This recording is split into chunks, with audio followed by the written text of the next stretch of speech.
clarify, you have no intention of firing Jerome Powell because your economic advisor, Kevin Hassett, a few days ago said that you and people in the White House were studying this idea of possibly getting before his term ends. Do you have any plans on doing it? None whatsoever. Never did.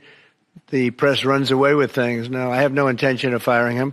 I would like to see him be a little more active in terms of his idea to lower interest rates. This is a perfect time to lower interest rates. If he doesn't, is it the end? No, it's not. But it would be good timing. It could have taken place earlier. But no, I have no intention to fire him. We'll see what happens. But ultimately, they have to make a deal because otherwise they're not going to be able to deal in the United States. So we want them involved.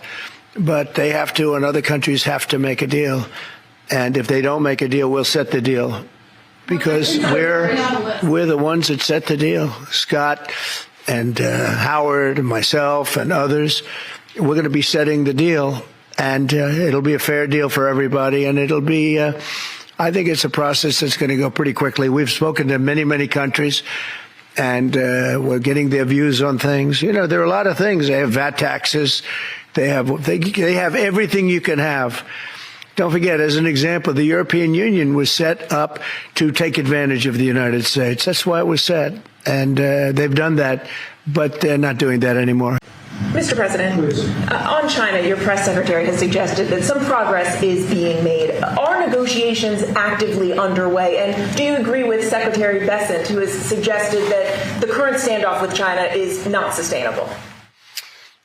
We're doing fine with China. We're doing fine with I think almost every country. Everybody wants to have involvement with the United States. As you know, we were losing $5 billion a day when during the Biden administration, during that last year, was a horror show what they were doing on trade. $5 billion a day.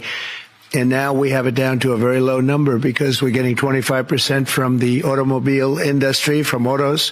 We're getting 25% for steel, 25% for aluminum. And we're getting the baseline of 10%.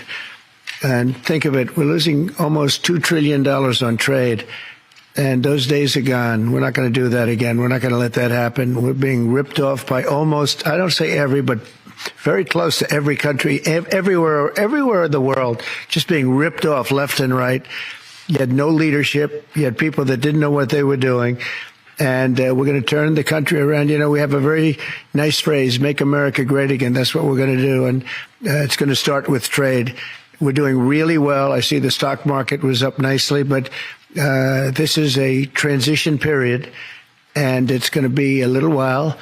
But we are doing well with every country. Ultimately, we have something they want, and you have to view it that way. We have something they want, and they want very badly.